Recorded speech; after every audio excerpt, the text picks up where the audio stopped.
Muy buenas tardes a todos. Les agradecemos el día de hoy por acompañarnos en este seminario sobre la bioética en Latinoamérica. Es un ciclo de seminarios dedicados a la bioética social y a la bioética jurídica. El día de hoy estamos de manteles largos, pues nos acompaña el doctor Francisco Javier León Correa. Él es doctor en Filosofía y Letras por la Universidad de Valladolid, en España. Es magíster en bioética por la Universidad de Santiago de Compostela y se ha especializado dentro del campo de la filosofía en las corrientes contemporáneas de ética y antropología. Se ha dedicado a la docencia y a la investigación en bioética.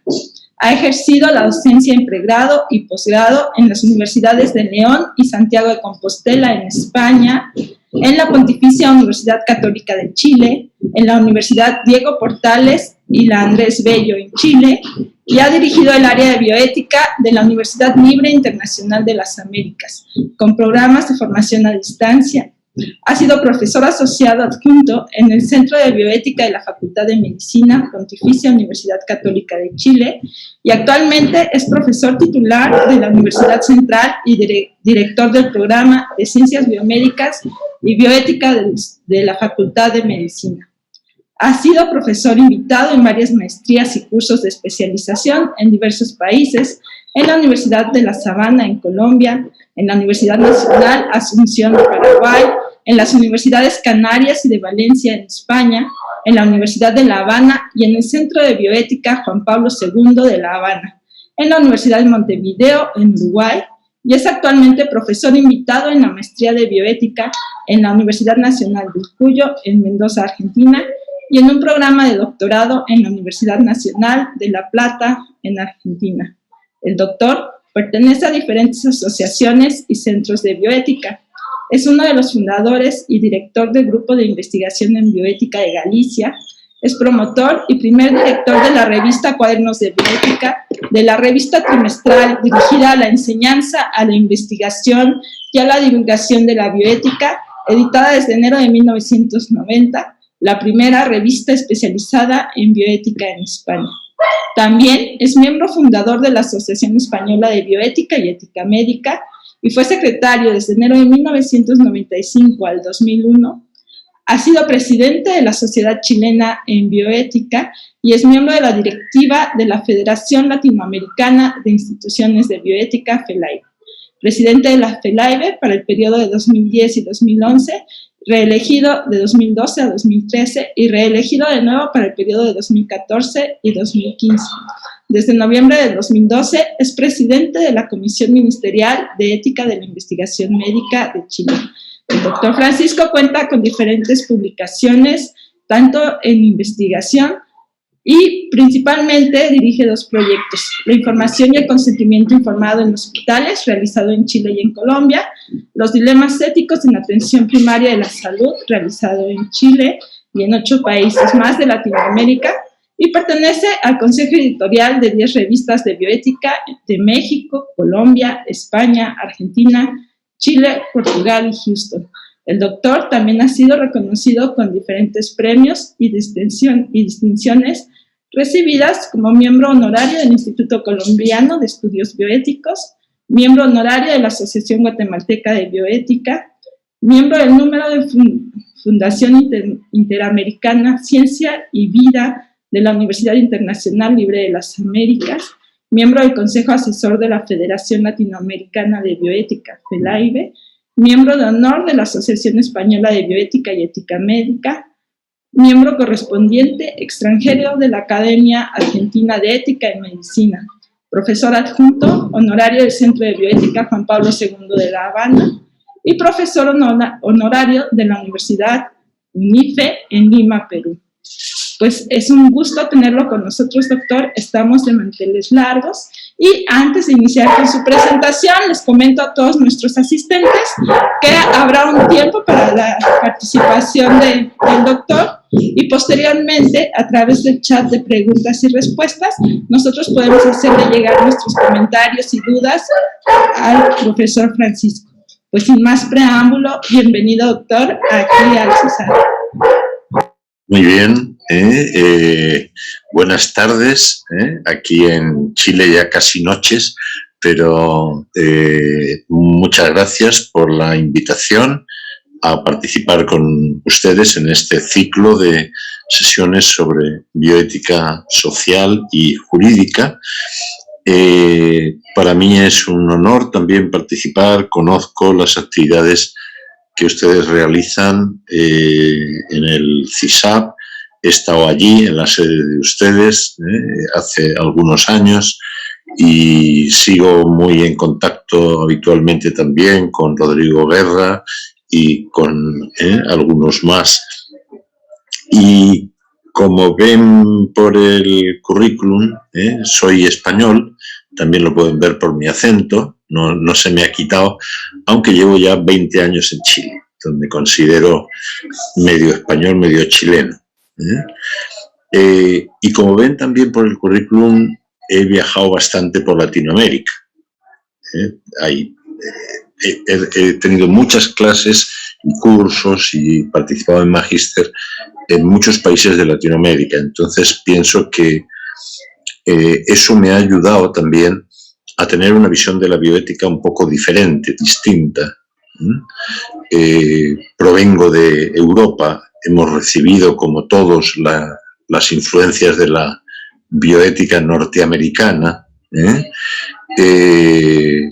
son los que la pusieron en marcha y por lo tanto eso se ha extendido en todas partes y forma parte, podemos decir, del bagaje de cualquier persona que se dedique a la bioética, pero yo lo recibí estando en España a través del profesor Diego Gracia.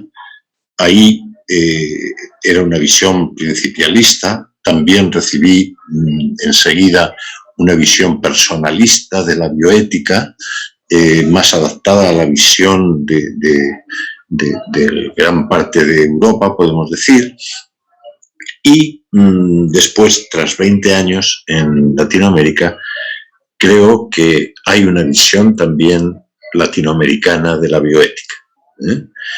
Y de esto quería un poco hablarles, exponer hoy cuáles son los conceptos clave de la bioética norteamericana, en la que todos tenemos de fondo, cuáles son los conceptos de la bioética más europea, más actual, y cuáles son los debates de fondo también en la visión que tenemos en Latinoamérica, aunque decir Latinoamérica es decir mucho, es muy grande, muy amplio, con gente muy distinta, con naciones diferentes, con culturas diferentes, pero a pesar de todo eso sí que tenemos unos rasgos comunes que nos pueden identificar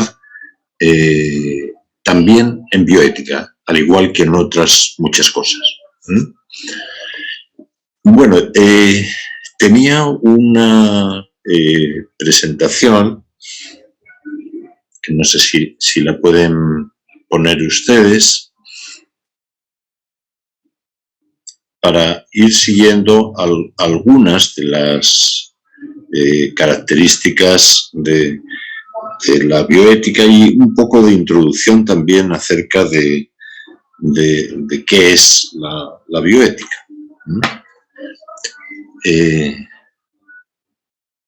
No sé si les es fácil o a lo mejor lo intento yo desde aquí. Ya están. Porque hablándoles de bioética, yo tuve el primer encuentro con la palabra bioética en el año 88, 89, cuando en España se publicó una obra de fundamentos de bioética del profesor Diego Gracia y cuando ya llevaba años en Estados Unidos, podemos decir. Pero entonces casi nadie en España sabía lo que era la bioética.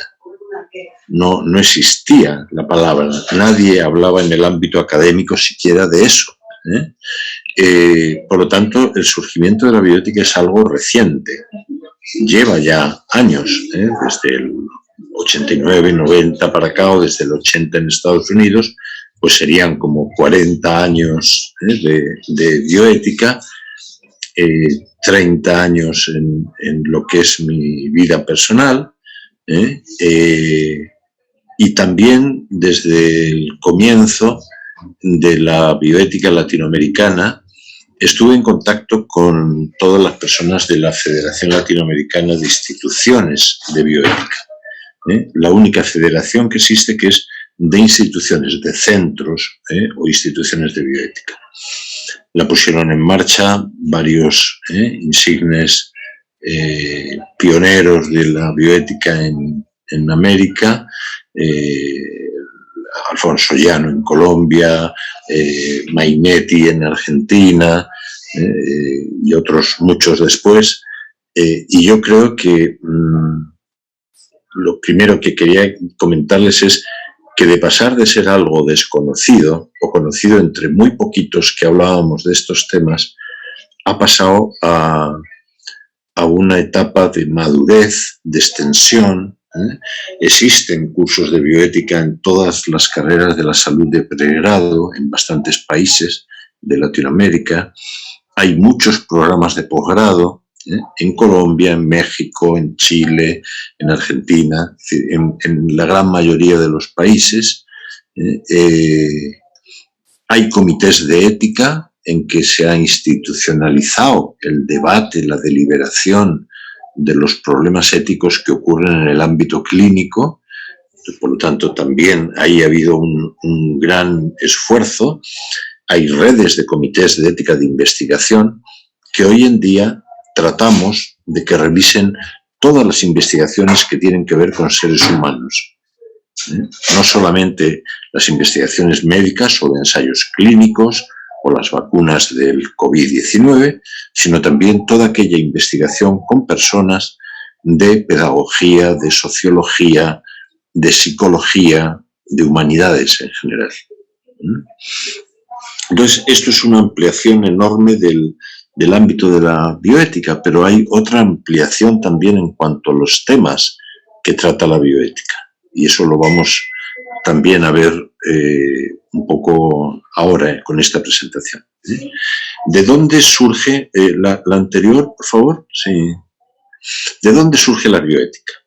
Surge de la ética de la investigación médica, en primer lugar. O sea, el primer código de ética es de investigación.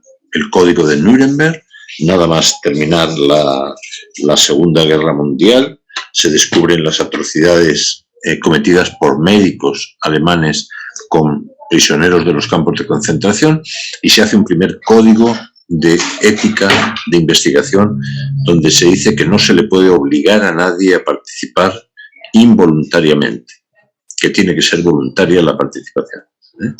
A partir de ahí sigue después la Declaración de Helsinki, de la Asociación Médica Mundial, siguen después las normas CIONS, o sea, hay una continuidad de normas y declaraciones internacionales sobre la necesidad de una ética de la investigación. Y es una parte, podemos decir, de la bioética actual, muy importante y muy práctica también, de protección de los sujetos de investigación. El otro es el avance tecnológico de la propia medicina. La medicina, cuando hubo esos problemas de las investigaciones nazis y después de investigaciones faltas de ética en Estados Unidos que dieron lugar precisamente a la Comisión Belmont y al informe Belmont, que es la primera comisión de bioética que habla de los principios éticos de la bioética. En ese momento todavía la medicina no planteaba muchos problemas, los planteaba la investigación, pero la atención clínica empieza a provocar muchos problemas unos años después. Los problemas de la posibilidad de hacer trasplantes, del trasplante de corazón. En su día fue una gran revolución, porque para el mundo occidental el corazón era el centro de nuestros afectos y sentimientos. Entonces, ¿iban a cambiar con el trasplante o no? En fin, había todo un revuelo. ¿Cuándo decidir que el paciente ha fallecido cuando tenemos unidades de cuidados intensivos? Criterios de muerte cerebral que dieron lugar también a muchos debates. Los cuidados al final de la vida, hasta dónde se tiene que prolongar la intervención médica. ¿Tenemos que medicalizar la muerte o sería mejor que las personas murieran de un modo más humano en sus casas, acompañados por los suyos, a ser posible con asistencia médica? Son problemas que el propio avance de la medicina, por una parte, es impresionante. Muchísimos pacientes críticos se salvan, podemos decir, se evita que mueran, incluso ahora en pandemia. Podría haber muerto mucha más gente si no fuera por la conducta heroica de tantos y tantos médicos y enfermeras que han aguantado al pie de los enfermos hasta conseguir, en parte, sacarlos adelante. Algunos han fallecido, pero bastantes se han restablecido. Entonces, ese avance tecnológico de la medicina al final de la vida plantea problemas. Al comienzo de la vida también, la fecundación in vitro y transferencia de embriones. ¿Qué pasa con esos embriones? ¿Qué pasa con los embriones llamados sobrantes? Yo creo que no sobra ninguno, pero los llaman así. ¿Qué hacer con la investigación genética? Con la secuenciación del genoma humano podemos dar lugar a discriminaciones injustas de personas en su trabajo o en su atención de salud, en sus seguros de salud. Y luego los avances hoy en día, podemos decir, ha ido como avanzando más y ampliándose el número de problemas.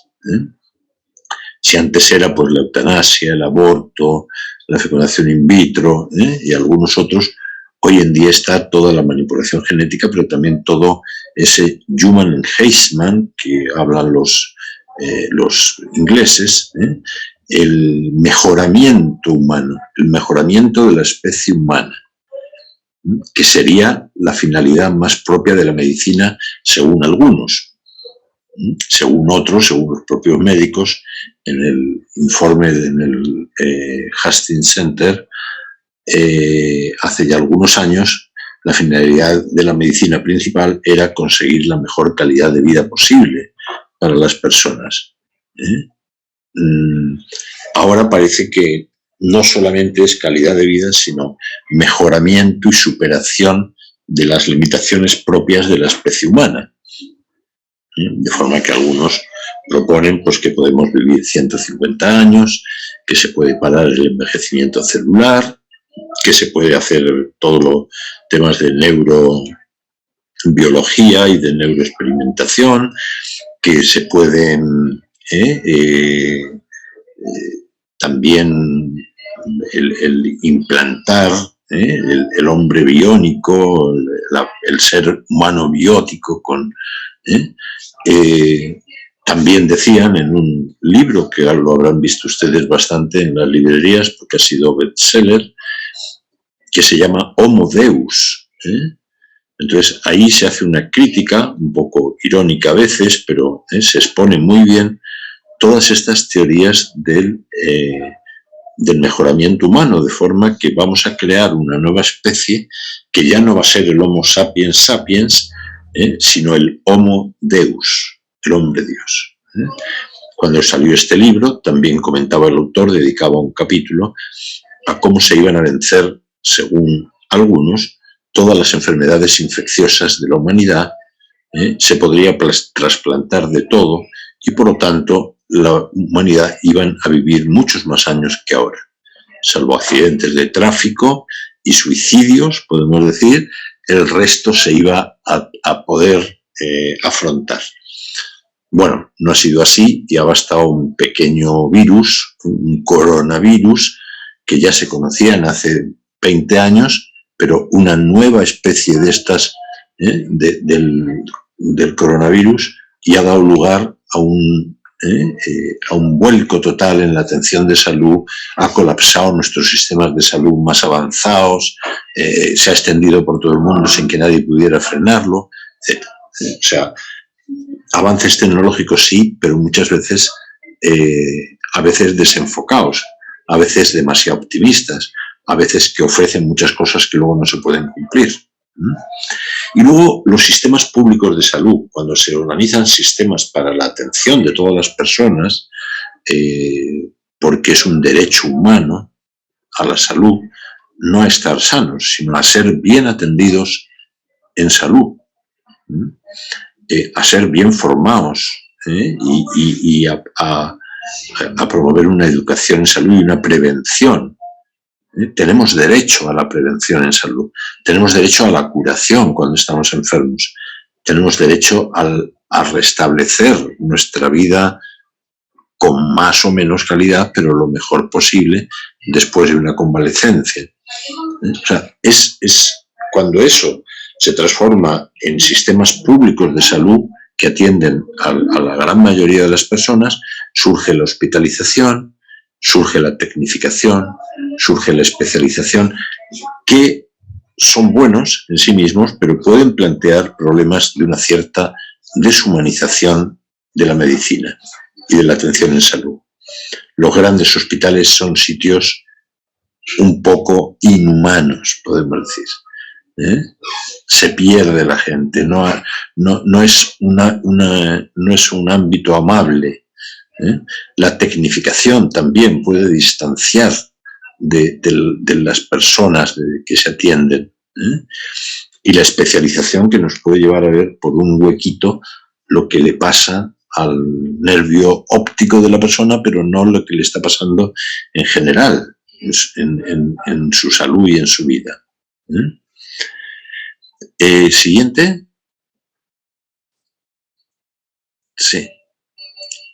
Bueno, por lo tanto podemos hablar, ¿hay una bioética o hay muchas bioéticas? Pues yo diría, hay muchos modos de enfocar la bioética. Una desde los principios, que se plantea con principios éticos universales, guiar la actuación del médico, del profesional, en base a principios racionales que pueden ser válidos para todos. No de lo que yo opino, de lo que yo creo, de lo que yo pienso, sino de unos principios que todos me deben admitir, que todo ser racional debería admitir. ¿Y qué serían esos 4 que propone la bioética norteamericana? Pero a la vez, igual que Beecham y Childress elaboran esos principios en la Georgetown, en el Instituto Kennedy de Bioética, en el mismo instituto trabaja otro doctor, profesor, formador de muchas generaciones de médicos, Edmund Pellegrino, que habla de todo lo contrario. Dice, no, lo importante no son los principios y saber hacer una deliberación racional. Lo importante son las virtudes que tiene el médico, que es una cuestión fundamental, es el buen hacer profesional, estrechamente conectado con el bien del paciente, que es el fin prioritario de la actuación del médico y anterior a sus intereses personales. O sea, hacen falta virtudes. Otros dicen, no, el casuismo, lo que importa es el caso a caso, no podemos dar teorías tan generales en bioética. Hoy en día se habla de bioética narrativa, de bioética hermenéutica. Narrativa es que tenemos que tener en cuenta cómo narra el propio paciente lo que le está pasando con su enfermedad. Ya no en general, grandes teorías universales, sino qué pasa, una ética del cuidado concreto que lleva a la narración del propio sujeto, a conocer o a entrar en su biografía, que es importantísimo para también poder curarle. O la hermenéutica, que es algunos que opinan que en bioética hemos confundido tanto los términos y los conceptos que lo que tenemos que hacer es volver a ponernos de acuerdo. ¿Qué queremos decir cuando hablamos de eutanasia? ¿Qué queremos decir cuando hablamos de limitación del esfuerzo terapéutico o del consentimiento informado incluso? Puede que estemos entendiendo cosas distintas, en los distintos ámbitos culturales también. Entonces, una bioética de aclaración de los términos y de los conceptos. La siguiente. Bueno, definición, esta es una definición que doy yo, hay muchísimas, hay cientos de definiciones. A mí me gusta decir que es una deliberación práctica, lo primero. Nosotros no hacemos ética en general, hacemos ética aplicada al campo de la atención de salud y del medio ambiente. Es una ética aplicada, por lo tanto, no se trata de conocer y de saber si se sabe bien, ¿no? Viene muy bien, pero la teoría ética kantiana, la aristotélica, la Schopenhauer, Habermas, en fin, todo lo que ustedes quieran, no se trata de saber mucho de ética, sino de saber de ética aplicada. Y eso se hace a través de una deliberación práctica. Aristóteles hablaba también de que había de que la deliberación era un modo de tomar decisiones en que se ven los pros, los contras, las distintas alternativas, y en base a principios racionales se decide la actuación más prudente, la prudencia aristotélica. Por lo tanto, es una forma de tomar decisiones que no lo utilizamos para todo, lo utilizamos en algunos casos, pero hay otras muchas decisiones importantes en la vida que no las tomamos deliberando.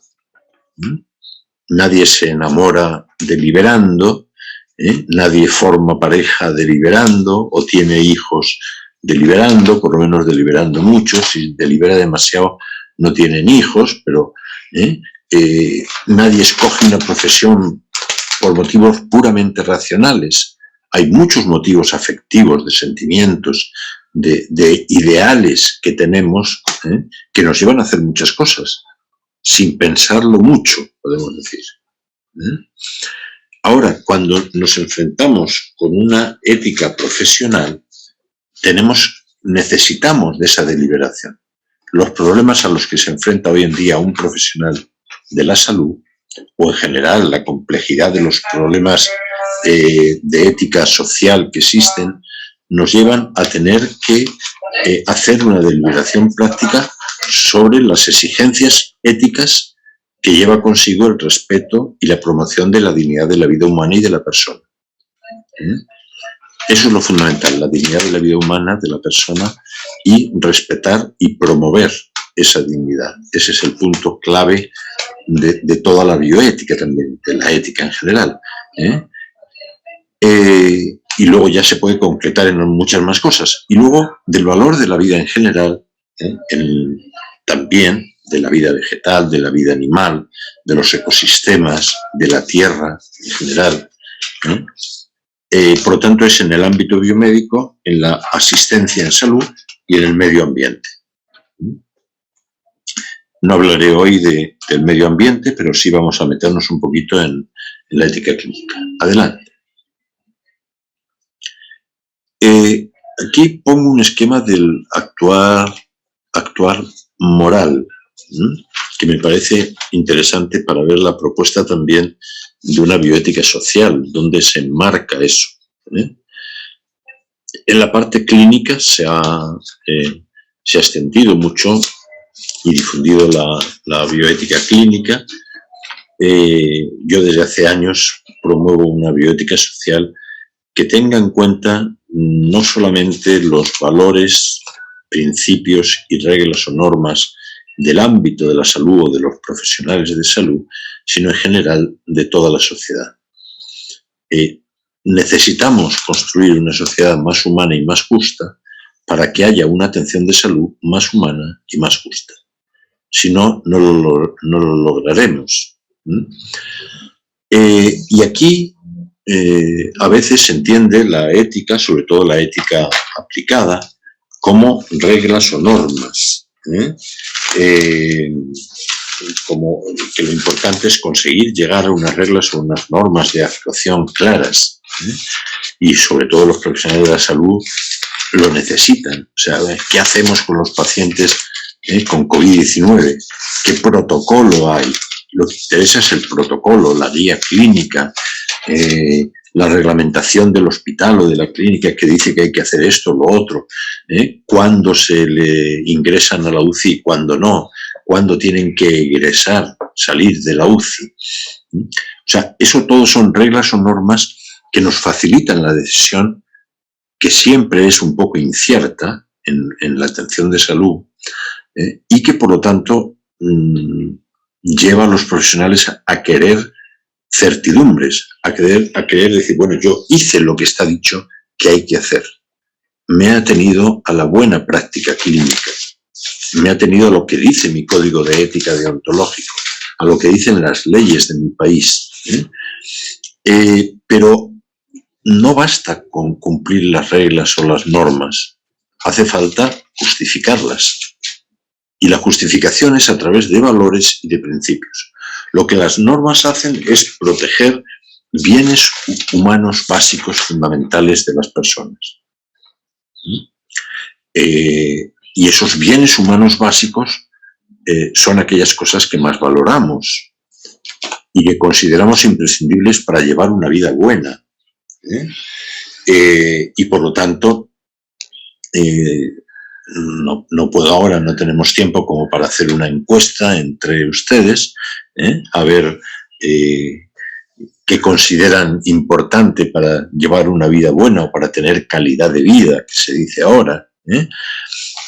Creo que no sería muy diferente a lo que dicen mis alumnos en las clases cuando les pregunto, o en magíster, a profesionales.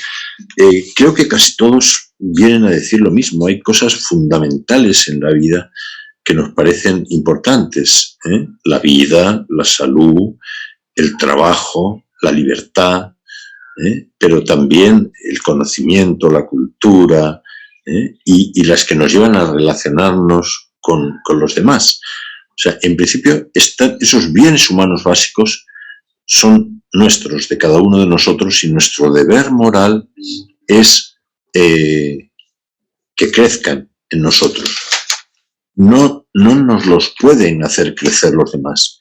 Tenemos que construirlos nosotros. Nuestra salud es nuestra. Hay cosas que no dependen de nosotros, pero hay muchas cosas que sí dependen de nuestros hábitos saludables, por ejemplo. Y esos son los derechos humanos también fundamentales, los derechos económicos y sociales, el derecho a tener buena vivienda, el derecho, el derecho a una buena alimentación, el derecho a moverse libremente, el derecho al trabajo. Bueno, son derechos humanos fundamentales, que es el reconocimiento por los demás de que eso es importante porque es un bien humano básico para cada uno de nosotros. El trabajo nos construye como seres humanos, igual que la familia nos construye, o que los lazos de solidaridad con los demás. O sea, derechos humanos, por tanto, como una base también de la bioética, especialmente en Latinoamérica, y las capacidades humanas, como dice Amartya Sen o Martha Nussbaum, no solamente es que las personas tengan o no derechos reconocidos por los demás, tienen que tener la capacidad de ejercerlos. Por ejemplo, la libertad, Amartya Sen, un economista filósofo, lo que viene a decir es que no se es libre porque seamos iguales ante la ley y libres todos. Se es libre cuando uno puede decidir, y él dice al menos 2 veces en su vida, cuál es su ideal de vida, qué es lo que quiere hacer con su vida. Es decir, a nosotros nos parece normal, nosotros hemos decidido nuestro ideal de vida y posiblemente más de 2 veces a lo largo de nuestra existencia. Pero hay muchas personas que solamente sobreviven y no tienen la capacidad de plantearse lo que querrían hacer. Viven al día. Bueno, principios son esas grandes orientaciones de la acción moral práctica que podemos justificar ante los demás. La siguiente.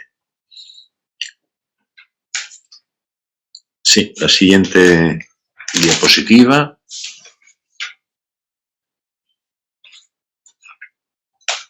Pues, sí, no sé si hay algún problema o...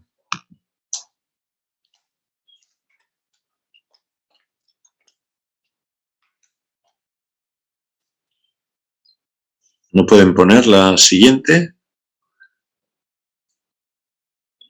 Si no, no se preocupen que voy avanzando y luego ya recuperamos. Si vemos esos, vamos a centrarnos en cada una de estas cosas. Los valores, esos bienes humanos básicos, pueden ser fundamentales. La vida, la salud, el trabajo, el sustento material, el tener las necesidades materiales cubiertas, la libertad. Eso consideramos que es como fundamental. Hay otros que son que tienen que ver con el conocimiento, la cultura, la educación, la armonía estética, el gozar de la creación, de los bellos paisajes, de los bosques, de las aguas limpias, todo eso nos construye también como seres humanos. Es un bien humano básico. Le falla algo muy fundamental a una persona que tiene que vivir con su familia al lado de un estercolero, de un basurero, o que no puede tener en su casa algo bonito para ver. Casi es más importante eso que si hay o no una gotera, diríamos. Aunque la gente no puede vivir en condiciones, podemos decir, de infrahumanas, ¿no? Hay otros valores que yo llamo relacionales afectivos próximos, que son aquellos que nos relacionan con los que tenemos cerca y que no son tan racionales como los demás, son más bien afectivos. Uno no tiene que hacer una deliberación kantiana para querer a su familia, para querer a sus hijos, para querer a su esposa, su esposo, su pareja, para querer a sus amigos, para ser solidario con las personas que sufren a nuestro lado. Eso nos sale de dentro, podemos decir, decimos muchas veces, me sale de dentro esa compasión por ellos. Eso conforma la paz también, la paz con los que tenemos al lado. Eso conforma el núcleo próximo nuestro. Nos hace salir de la ética de la primera persona, que dicen algunos filósofos. La primera persona sería la ética del niño. Todo para mí, conmigo, y yo soy el centro de la creación, podemos decir. Eso cuando lo hace un niño, bueno, se lo podemos permitir hasta que tenga un poco de uso de razón, pero cuando le pasa a una persona de 30, 40, 50 años, malo. Esa persona no ha dado pasos en su madurez ética, en su madurez moral. Luego se pasa a la ética del tú, no del yo. Y ahí se descubre, pues como dicen, por ejemplo, Levinas, el rostro del otro me interpela. Esta gente que tengo cerca, estos rostros que yo veo, me interpelan y me llevan a la ética, a un actuar ético.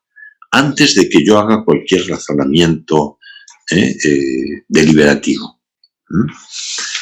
Por lo tanto, eso es importante, la familia, el amor, la amistad, la solidaridad, la paz. Les digo en broma a mis estudiantes que la amistad es un bien humano fundamental y que ellos lo saben muy bien. Cuando son adolescentes o jóvenes, lo valoran muchísimo. Yo creo que no hay nada peor, ninguna vida tan indigna como la de un adolescente a la que nadie le escriba ni un solo WhatsApp durante la semana y que no tenga amigos para salir de carrete, dicen en Chile, el fin de semana, de fiesta. Entonces, eso sería el colmo, podemos decir, de la vida inhumana de un adolescente. A lo largo de la vida, a lo mejor los vamos valorando de un modo diferente. Y puede que al comienzo lo importante sea el trabajo y nos olvidemos de la familia, porque la salud tampoco la tenemos afectada. Luego, más adelante, nos damos cuenta que el trabajo no lo es todo y que sería más importante la familia, y aparecen las primeras tropiezos en la salud, con lo cual también vemos que la salud es muy importante. O sea, o nos damos cuenta que esa vida ideal, individualista que nos habíamos planteado es falsa, podemos decir, no nos lleva a ningún camino, que lo importante es la solidaridad con los otros, es esa vida social que todos también tenemos, esa sociedad en la que vivimos. Y luego están los valores relacionales sociales, o sea, más amplios, que son los que construyen una sociedad buena, justa.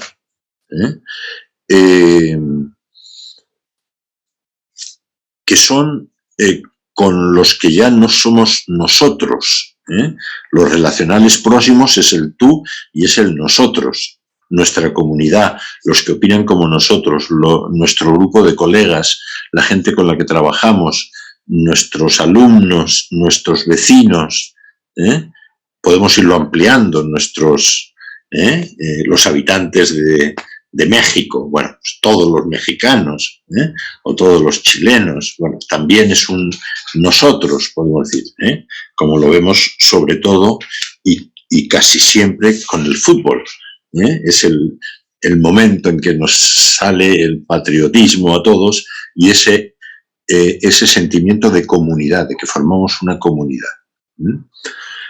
Pero esa comunidad hay que construirla día a día con una serie de valores importantísimos que son los que hoy pueden estar fallando, y por lo tanto, al plantearnos una bioética social, quiere decir una bioética que promueva socialmente estos valores o estos bienes humanos básicos. Primero, por orden de importancia, es la tolerancia. Ser tolerante con el que no opina como yo, con el que es distinto que yo. Es fácil ser tolerante con los amigos, podemos decir, y es fácil ser tolerante pues con las personas que nos dicen que sí a todo. Bueno, muy bien, con esa persona no tengo, me fortalece en lo que yo ya pienso, pero si pienso que yo soy el único que tiene la razón y que los demás no la tienen, no soy tolerante. Entonces, bueno, o sería una tolerancia muy negativa todavía, una tolerancia negativa que es, no me voy a pelear con los otros, los tolero como se tolera un mal. Pero cuando ya es una tolerancia positiva nos lleva al diálogo, a tratar de dialogar y de entendernos con los demás. El diálogo, en la ética dialógica, por ejemplo, en Habermas o Adela Cortina, el diálogo es el ideal ético de comunicación entre todos los que tienen que tomar las decisiones y todos los que se van a ver afectados por ellas. Por lo tanto, el diálogo es bien importante. Ahora, solamente cabe el diálogo cuando todos los que deberían hablar pueden hablar, no se le hace callar a la gente, y cuando todos los que están en el diálogo escuchan. Si no hay una escucha, o como dicen algunos filósofos conocidos míos, la escucha atenta, por ejemplo. Si no hay una escucha atenta, no hay diálogo posible. Pueden vociferar unos, gritar los otros y nadie dialoga. Para eso también, más allá del puro diálogo, la empatía y la compasión como bienes fundamentales, bienes sociales importantes, no solamente a nivel individual del profesional de la salud, es a nivel a nivel social. Somos una sociedad empática, nos preocupan los demás, sabemos ponernos en su lugar, tenemos compasión de la gente que sufre, pero compasión de verdad, podemos decir. Entonces, construir una sociedad compasiva es importantísimo. Pero el reconocimiento de los otros como personas, Todos lo que procuramos es que nos reconozcan, sobre todo aquellas personas que nos parecen importantes para nosotros. No es lo mismo que no me reconozca una persona que pasa por la calle que no me reconozca un hijo mío o no me reconozca un amigo. El reconocimiento de todos, no discriminar, no hacer discriminaciones sociales. Y por último, la inclusión, ponernos a vivir con todos. Porque una cosa es decir, yo reconozco que todos somos humanos y todos somos iguales, pero yo me quedo a vivir en mi comuna rica y el otro que se quede en su comuna pobre. Podemos decir, cada uno por su lado, sin juntarnos. Eso no, eso sería un mal reconocimiento del otro, y no habría inclusión. Inclusión es ponerlos a vivir con nosotros. Estamos todos juntos, incluidos en un mismo barco. Y luego esos valores relacionales, ambientales, y que hacen referencia también a las futuras generaciones. Pero eso no me meto ahora. Adelante.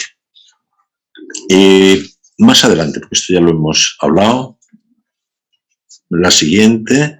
Claro, una bioética centrada en valores es una bioética de la felicidad, de la vida buena, de la virtud, pero también a nivel social.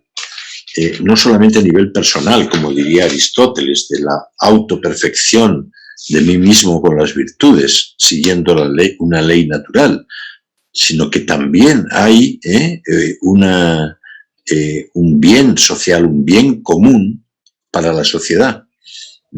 Si nos fijamos más en los valores, eso será lo más importante, podemos decir, dentro de la bioética. Si nos centramos en los principios de la deliberación, también son importantes en bioética. Yo pienso que son complementarios y que son también complementarios con las normas.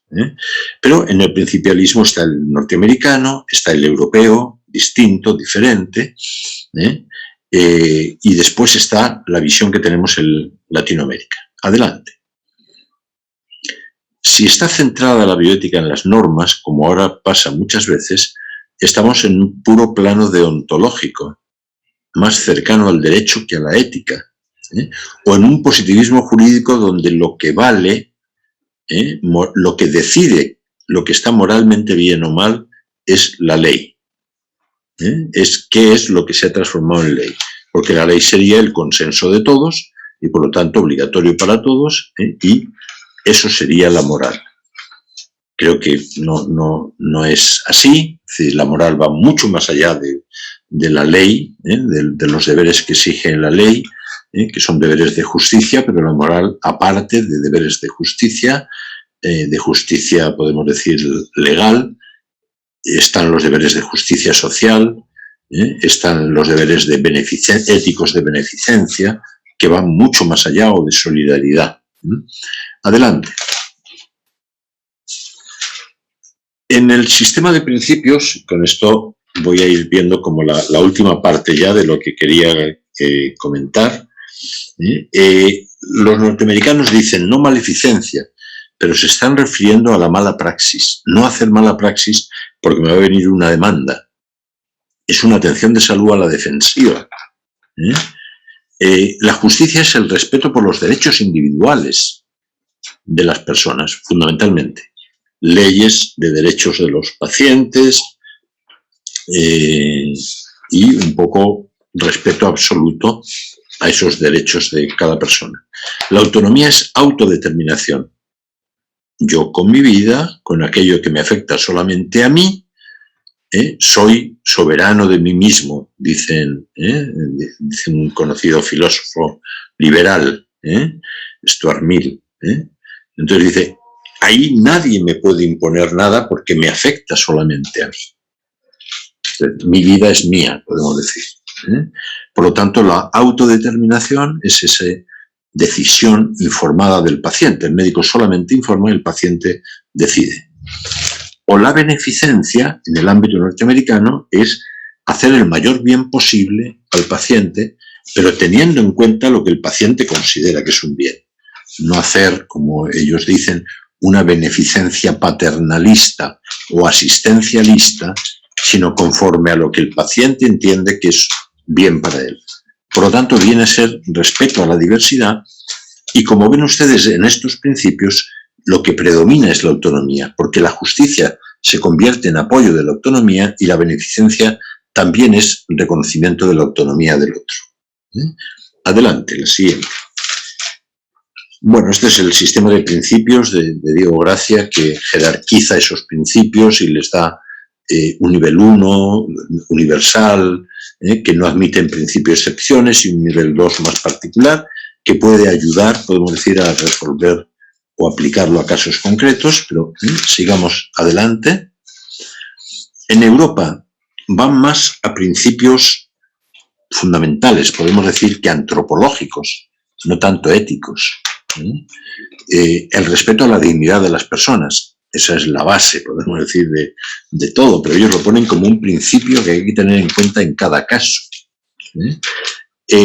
La integridad física y moral de los pacientes. La autonomía entendida no como autodeterminación, sino como corresponsabilidad. Y por último, la vulnerabilidad de las personas, que nos llevaría a la inclusión de todos, a tratar a todos sin discriminación y de un modo inclusivo.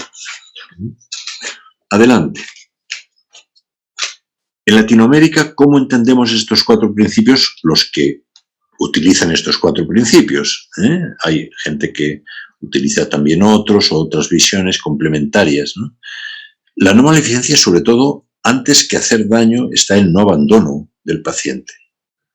No abandono individual, porque el médico no va a la hora que tiene que ir, porque hay mucha gente en la sala de espera, porque hay listas de espera en el sistema de salud del país que son absolutamente indignas y que provocan maleficencia, o porque, como comentaba un médico amigo mío boliviano hace ya algunos años, supongo que habrán mejorado, pero hace unos años me decía que el 50% de la población boliviana nunca había estado en una entrevista clínica con un médico. Solamente había llegado a estar con una enfermera. Eso es abandono, o abandono de nuestras comunidades indígenas, o abandono de las personas que están más en el ámbito rural y que tienen menos acceso que las del ámbito urbano, etc. O sea, tenemos todavía muchos problemas de este tipo. Luego también veremos, ¿no? Pero la justicia es reparación cuando ha habido injusticias. Lo primero que tenemos que hacer es reparar las injusticias que también puede haber habido en salud. Y después la protección de los más vulnerables. Tenemos más personas vulnerables, a lo mejor, que en otros países. Por lo tanto, mayor protección. La autonomía como liberación de coacciones primero, para que la persona pueda decidir por sí mismo, autodeterminarse o ser corresponsable, primero se tiene que liberar de coacciones externas o internas. Externas porque muchas veces son los hijos los que deciden por los padres, por los adultos mayores, o por los hijos adolescentes, o los médicos, enfermeras, los que presionan a los pacientes para hacer lo que ellos quieran con ese paternalismo que todavía tenemos en nuestros países. Y la beneficencia es inclusión y es humanización. De lo que se quejan nuestros pacientes en general no es de falta de atención, sino de falta de humanidad. Me han tratado mal, no me han dado un trato digno, no me han dado el trato que yo merecía. Me han hecho esperar, no han cuidado mi intimidad, no me han dicho lo que me pasaba, he preguntado y no me han contestado, etcétera, etcétera. La siguiente. Y esta es la última. Entonces, hay muchas formas de hacer maleficencia. Puede ser por abandono, puede ser por falta de precaución, de seguridad en la atención, o en la acción que realizamos todos los profesionales, cada uno en su campo. La falta de responsabilidad. Y ahí podemos meter sobornos, corrupción, etcétera, etcétera. La justicia es respeto por los derechos individuales, pero también es equidad, un acceso equitativo sin discriminaciones al sistema de salud y la protección social de los más vulnerables.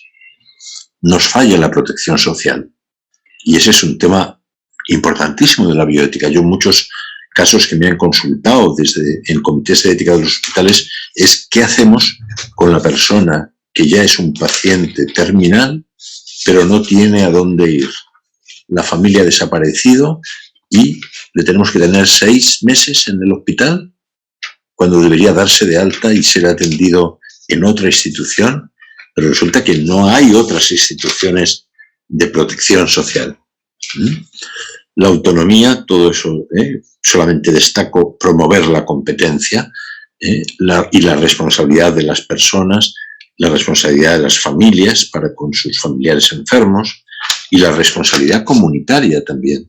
Todos somos responsables y todos deberíamos tener ese control social sobre nuestro sistema de salud, sobre nuestras políticas de salud. No pueden venir solamente de arriba abajo. Nosotros todos tenemos que participar. Y la beneficencia, muy importante, ya no me da mucho tiempo a exponerlo, pero el mayor bien del paciente, la mejor calidad de vida. Desear para los demás la mejor calidad de vida, la mejor calidad de la asistencia que prestan los profesionales, como lo estamos viendo hoy en día durante la pandemia, la excelencia en el ejercicio de la propia profesión. Nuestra profesión es un bien social, no solo personal. Por lo tanto, nuestra excelencia puesta al servicio de los demás es fundamental. Es de beneficencia, aunque yo diría que también es de justicia. La humanización de la atención, en todos los sentidos, la humanización de las relaciones sociales también, de las relaciones políticas, por ejemplo, de las relaciones económicas, ver personas, no ver números, cifras, votos, etcétera, etcétera. Una ética del cuidado que nos lleve a centrarnos en la persona y la solidaridad como un principio que nos lleva a actuar en beneficio de otras personas que lo necesitan. Todos estos y sobre todo los que comentaba antes, valores relacionales sociales, son bien importantes para tener una sociedad más humana y más justa, donde pueda existir un sistema de salud más humano, más justo, unas políticas de salud más humanas, más justas, o unas instituciones de salud también más humanas y más justas. Bueno, esto era lo que quería presentar, me he extendido quizás mucho, pero bueno, pienso que algo quedará para poder tener un poco de diálogo con ustedes o que puedan hacer algunas preguntas.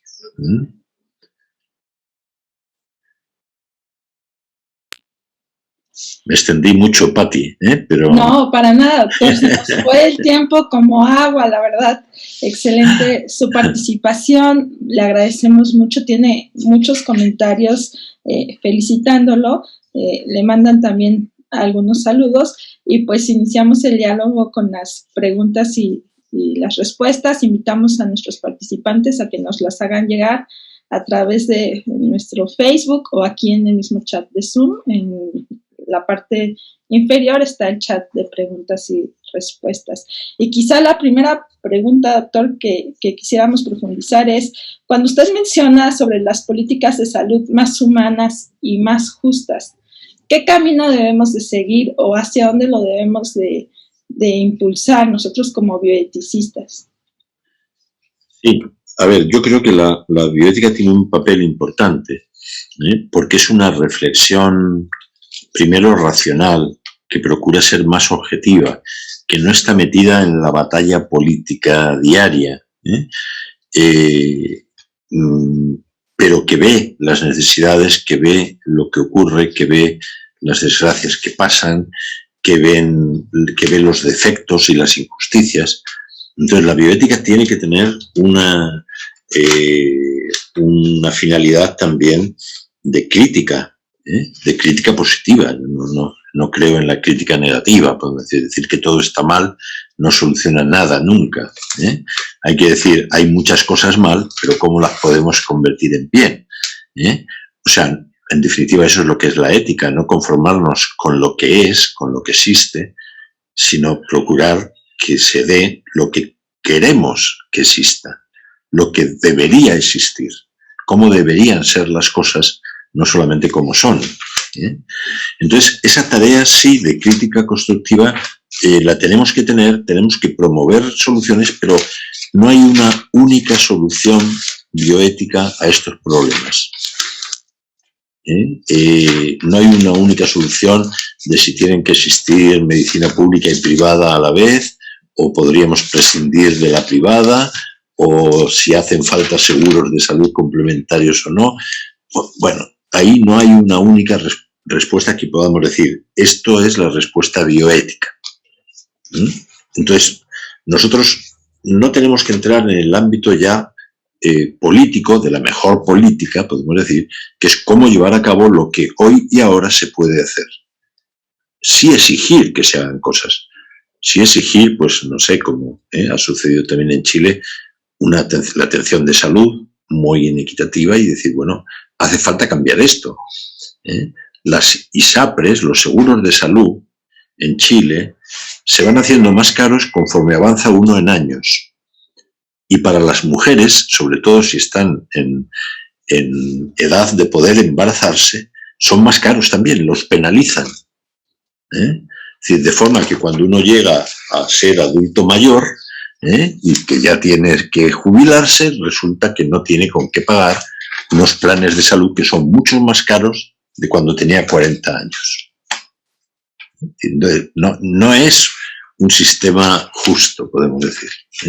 Entonces, en eso sí entra la bioética. Ahora, ¿cómo reformamos nuestros seguros de salud? Bueno, ya que entren los economistas, que entren los políticos, que entren... Yo creo que ahí cada uno tiene su campo, pero desde la bioética podemos ayudar mucho a remover situaciones que muchas veces están demasiado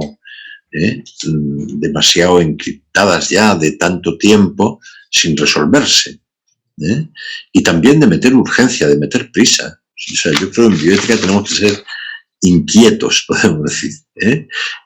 Tenemos que tener prisa porque no puede ser, o sea, pongo otro ejemplo de mi país, Chile, pero como lo he comentado mucho aquí también, todos ya saben lo que pienso. No puede ser que la ley de derechos y deberes de las personas en la atención de salud se haya propuesto en el 2001 y se haya aprobado en el 2012. O sea, nuestros pacientes no tenían derechos hasta hace unos pocos años. ¿Por qué? Porque había unos señores, diputados y senadores, que estaban dándole vueltas a los valores que contenía esa ley. Pero denle vueltas, pero háganlo rápido. No podemos esperar tanto tiempo con eso. No podemos esperar tanto tiempo con resolver las listas de espera. Cuando hay una pandemia, una urgencia como la que tenemos ahora, ahí sí, ahí reacciona todo el sistema de salud. Pero no es el modo de reaccionar ordinario. Entonces, yo creo que ahí también es otra visión, podemos decir, un poco de lo que se puede hacer desde la bioética. Muchas gracias, doctor. Tenemos un par de preguntas que están relacionadas. Primero, una que nos dice que cuando un médico participa en un aborto, está faltando a los principios fundamentales de la bioética. Y en este mismo sentido del aborto, dicen que estas prácticas, tanto del aborto como la eutanasia, se llegan a justificar con el argumento de la compasión por el enfermo. Y en el tema del aborto se denomina pobre mujer, ¿no? ¿Y dónde están la integridad, los derechos? Si cada quien es autónomo y debe de decidir, o la familia debe de decidir, o el médico. Entonces la pregunta de fondo es, ¿cuál sería el principio que se debería de respetar, la autonomía? Sí, bien complicado. A ver, yo creo que hay cosas que afectan directamente a los bienes humanos fundamentales que no podemos permitir como sociedad.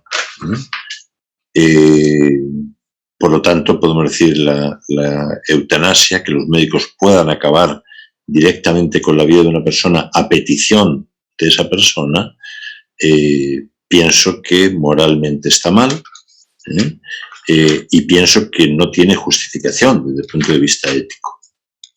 Aunque algunos filósofos eticistas, sobre todo de la antigüedad, justificaban el suicidio. No sé si ha asistido o no, pero lo justificaban. Algunos se suicidaron también. Pero podemos decir, terminar con la propia vida es terminar con un bien fundamental que no es solamente nuestro. Nuestros bienes humanos tienen, no quería decirlo de modo negativo, pero un gravamen social. O sea, tienen una función social que cumplir. Nosotros no vivimos para nosotros mismos solo. Estamos viviendo para los demás, para construir una sociedad entre todos, una familia primero, luego una comuna, un barrio, luego una ciudad, luego un país. Entonces, los demás necesitan de nosotros también como nosotros necesitamos de los demás. Entonces yo creo que ir por soluciones fáciles, por así decirlo, decir, bueno, que aborte una mujer que no quiere su embarazo, o que un paciente que ya esté en situación terminal y no quiere seguir viviendo se puede hacer eutanasia, yo creo que no soluciona ningún problema. El problema es por qué una mujer puede tener tanta falta de apoyo social como para decidir abortar. O un paciente cómo puede tener tanta falta de cuidados paliativos como para sufrir un dolor insoportable que le lleve a solicitar la muerte.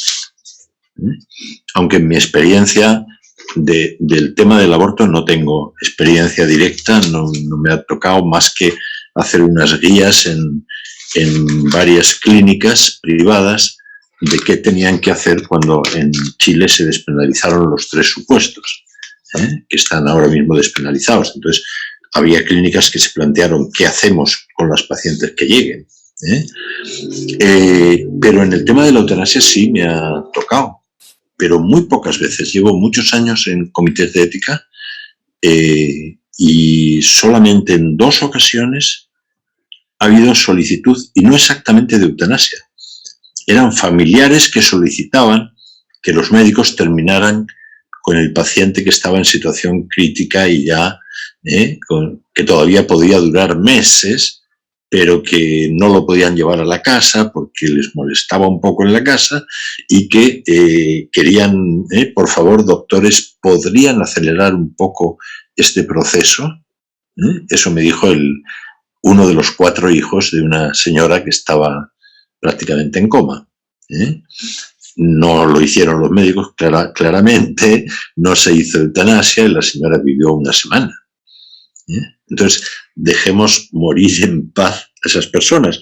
O acudamos, cuando dice un dolor insoportable, acudamos a la sedación paliativa, que puede ser temporal o que puede ser sedación ya terminal. Si una persona no tiene por qué morirse sufriendo grandes dolores, y eso lo hemos visto ahora con enfermos del COVID, que es una de las peores muertes, morir ahogándose, podemos decir. Eso se puede evitar, y la medicina lo sabe evitar. Lo que ocurre es que no hay cuidados paliativos para todos. En Chile, por ejemplo, tenemos unas muy buenas unidades de cuidados paliativos ahora.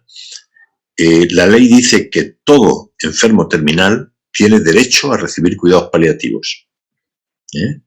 Pero como no estaba tan claro y no se hacía, ahora van a hacer otra ley específica de cuidados paliativos unido con la ley de eutanasia, que se está también promoviendo. Ahora, en la práctica, ¿qué pasa? Que hay cuidados paliativos para los enfermos oncológicos, pero no para los demás. ¿Por qué unos sí y otros no? O sea, yo creo que es mucho más importante que el debate sobre la eutanasia, es el debate sobre cómo mueren las personas en nuestra sociedad hoy en día. No deberían morir con dolor, no deberían morir solas, no deberían morir en las UCIs, deberían poder morir acompañados de los suyos en su casa, con soporte de los profesionales. Bueno, no puedo resolver ahora todo el tema del aborto y la eutanasia, pero... Claro, pero también en la plática nos ha dado unas pautas cuando usted menciona que hay que humanizarnos.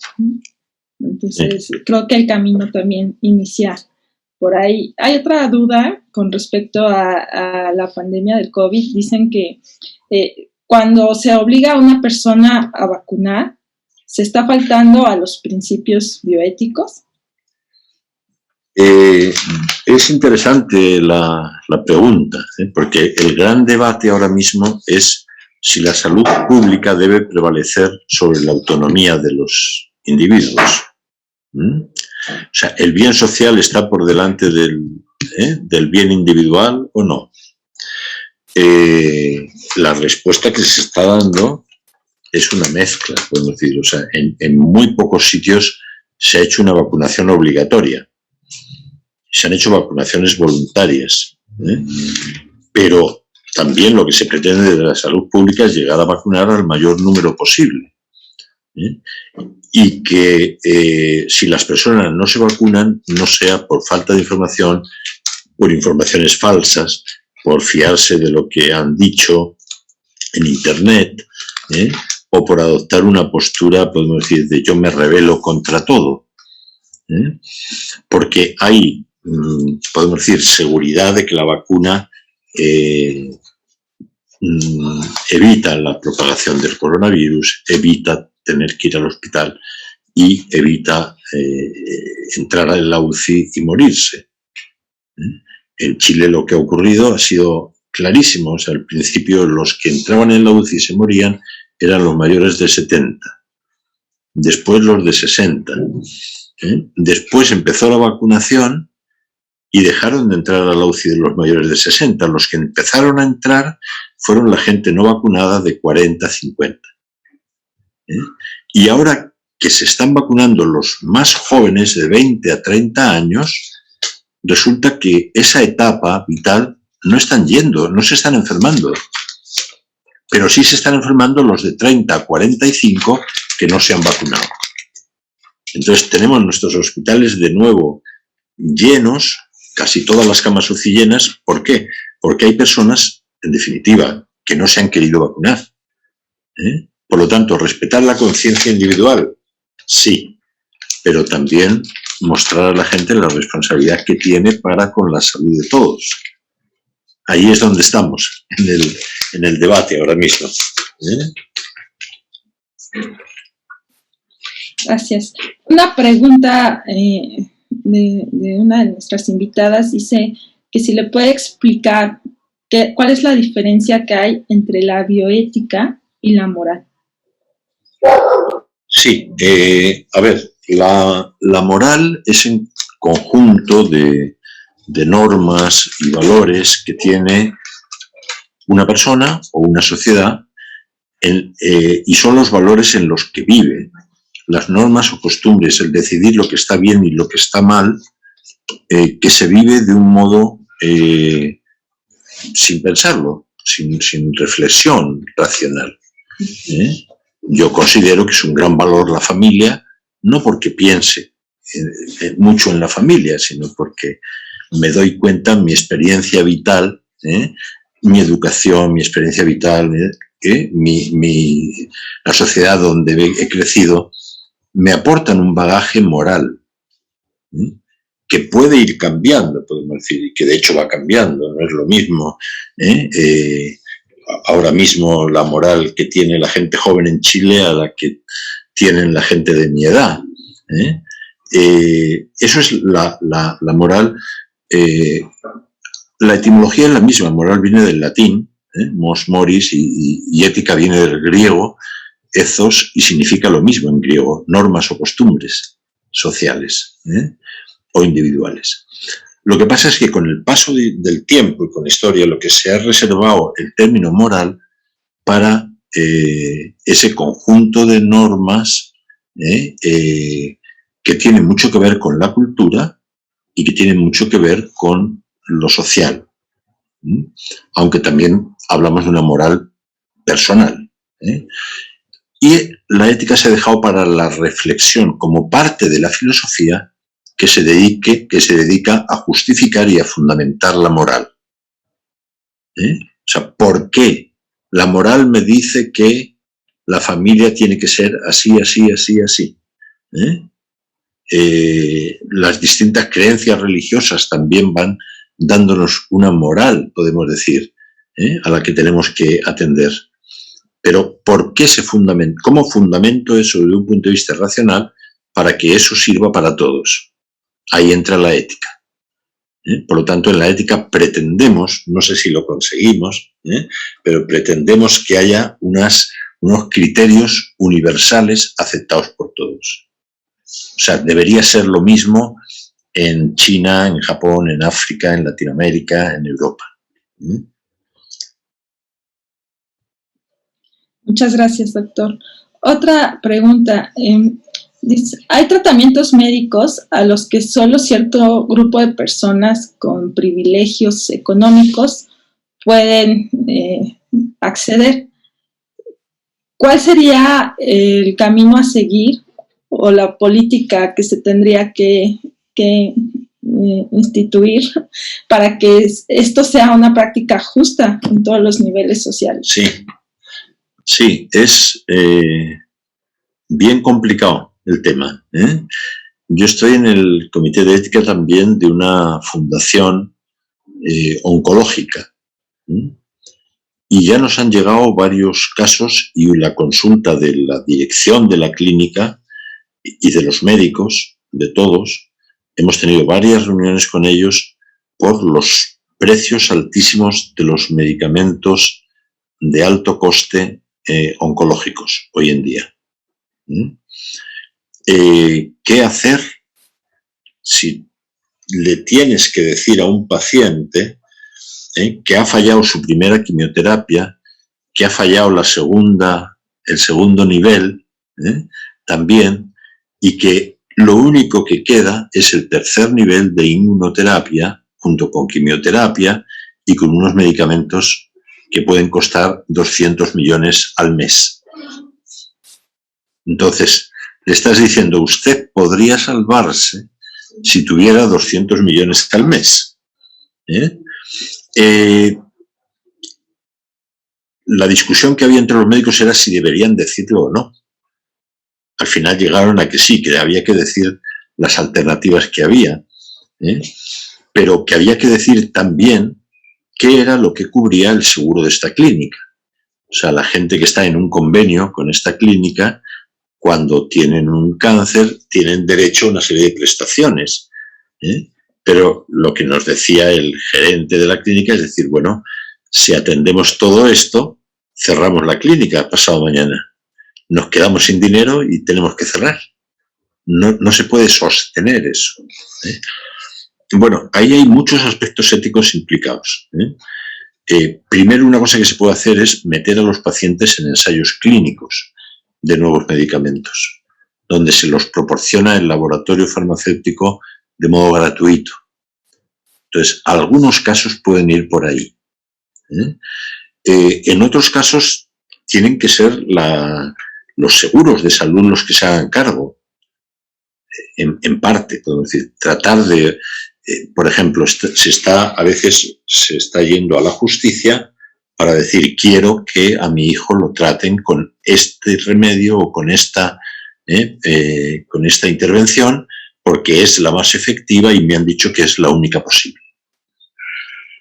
Bueno, a veces la Superintendencia de Salud en Chile ha dicho sí, tienes razón, o ha llegado a tribunales y el juez ha dicho no, sí, tiene razón, le tiene que dar su ISAPRE, le tiene que dar este remedio o este tratamiento. Pero claro, las ISAPRES dicen lo mismo. Si es un paciente lo podemos hacer. Si es con muchos, vamos a quebrar. Entonces, ¿cómo hacemos entre todos para solucionar eso? Hay soluciones parciales. Una sería una pregunta que le hice yo a un grupo de médicos hace poco y no me la contestaron muy allá. ¿Por qué son tan caros estos medicamentos? Me dijeron, bueno, porque los laboratorios invierten muchos millones y luego tienen que recuperarlo en poco tiempo, porque si no, luego ya vence la patente y a los 10 años lo que no hayan conseguido recuperar en 10 años o ganar en 10 años no lo van a ganar después, porque ya no hay patente. Bueno, es una explicación, pero ¿por qué está organizado así la empresa farmacéutica? Como una empresa, podemos decir. No tanto el aspecto farmacéutico o empresa médica, que se dice a veces. A veces son empresas clínicas que son empresas, que no son atención de salud primariamente.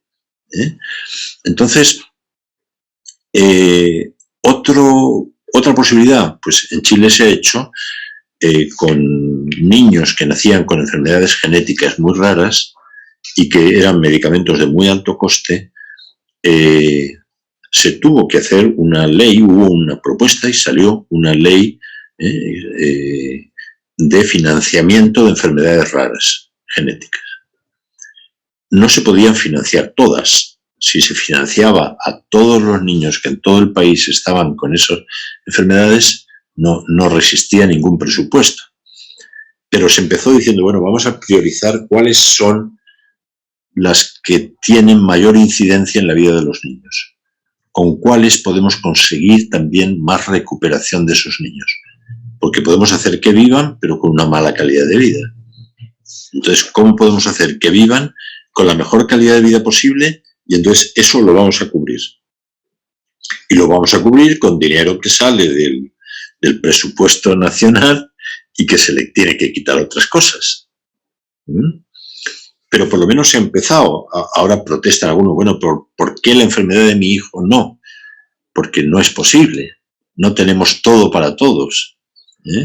Entonces sería una imprudencia y no sería justo entrar en bancarrota a nuestro sistema de salud por la atención de unas personas. Ahora, socialmente y desde el punto de vista ético, necesitamos preocuparnos y solidarizarnos con esos casos excepcionales, y luego conseguir que la medicina baje los costes, o sea, tener criterios de racionalidad económica también. La cantidad de pruebas que se hacen que no son necesarias, o la cantidad de hospitalizaciones o cirugías, pienso que vamos podemos decir, más que una medicina de grandes avances que es del primer mundo, lo que necesitamos en nuestros países es una buena medicina básica, una buena atención primaria, por ejemplo. Ahora con la pandemia hemos visto de qué nos sirve el robot que hace cirugías Da Vinci, de nada. ¿Y qué ha pasado con nuestros centros de atención primaria? Que no han podido seguir bien la trazabilidad de la enfermedad, que lo deberían haber podido hacer. Estaban preparados para hacerlo, pero no han tenido medios. No había suficientes enfermeras, no había suficientes profesionales para hacerlo, psicólogos para atender a los enfermos. Entonces eso yo creo que es... tenemos que pensar hacia dónde se dirige nuestra medicina y hacia dónde queremos que se dirija. Como decir, queremos ser el país que tenga una tecnología de vanguardia en punta y unas clínicas 5 estrellas, o queremos ser un país donde la gente más pobre pueda ir y ser bien tratada en su consultorio y ser bien atendida y solucionar sus problemas y a ser posible que no lleguen a enfermarse, porque se hace prevención. Muchas gracias, doctor. Vamos a concluir con un par de preguntas más. Para no abusar mucho, porque venía un poco cansado a la sesión después de la aplicación de los exámenes. Una que nos han quitado mucho. Dice, ¿qué dice la bioética respecto a los contenidos con alto contenido sexual en las redes sociales, si se supone que debe de respetar la autonomía, la libertad y demás principios sin tener en cuenta el daño que se hace a los niños? Bueno, no es un tema de bioética, podemos decir, ¿eh? Ahora sí es un tema general de ética social. O sea, ¿qué pasa con las redes sociales? Hemos construido todo un sistema donde es fácil, podemos decir, que se difundan contenidos que no deberían difundirse a los menores, que haya pornografía infantil, que haya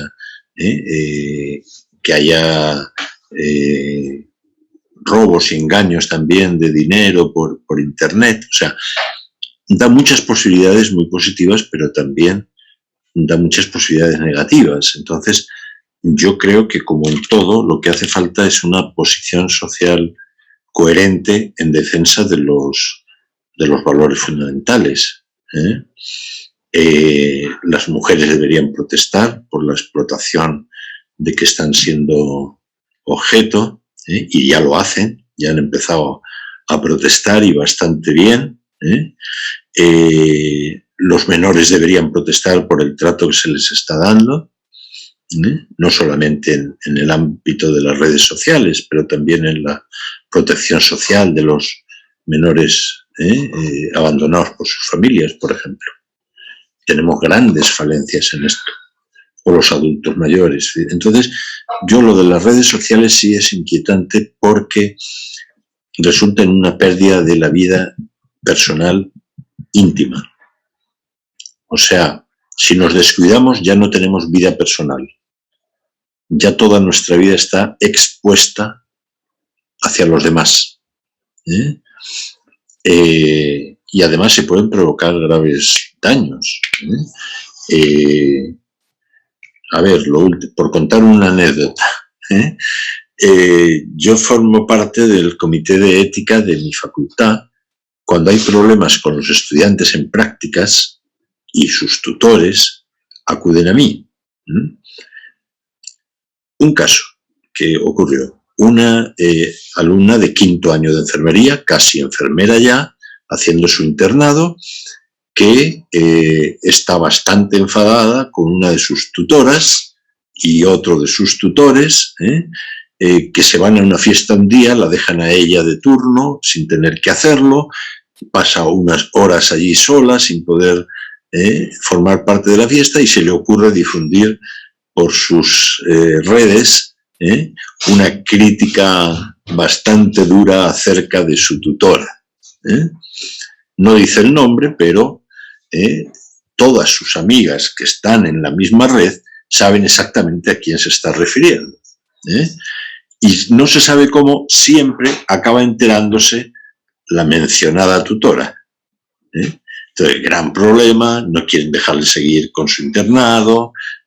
Entonces, ¿por qué? Porque están exponiendo sin filtro lo primero que les sale de dentro, de forma muy irracional muchas veces.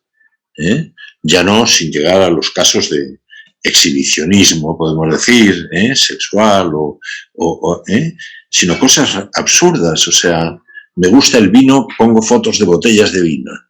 Un caso concreto que también conozco. Usted dice, oye, pero tú no haces más que beber en la vida, o hay otras cosas, ¿no? Podemos decir. Entonces, esa necesidad de exponer lo que uno es, porque si no, siente como que no está viviendo. Entonces, un poco todo lo contrario a otras, podemos decir, maneras de entender la vida como el cultivo de una vida interior propia, que hay que resguardar de los demás. Estamos teniendo leyes cada vez más protectoras de la vida íntima personal y unos usos sociales cada vez más exhibicionistas de todo. Ya no hay nada que no se diga. O sea, cuando una famosa se embaraza, lo primero que hace es ponerlo en las redes. Cuando tiene una operación también lo pone en las redes. Cuando se enamora o desenamora de alguien, igual. Es decir, entonces, son cosas del ámbito personal que hay que resolverlas a nivel de ese círculo que decía antes de más íntimo, más cercano. Bueno, y también la falta de responsabilidad. Las redes lo que lleva es a un actuar moral absolutamente irresponsable. Hay muy pocos a los que pillan, podemos decir, con lo cual puedo hacer lo que quiera. Doctor, muchísimas gracias. Ha sido un gusto tenerlo esta tarde con nosotros. Podríamos seguirlo escuchando mucho tiempo más. Se ha pasado la sesión realmente muy rápido. Muchísimas gracias por acompañarnos. A todos nuestros invitados, pues los esperamos en nuestros siguientes seminarios. Esperamos que nos acompañen. Y a usted también, doctor.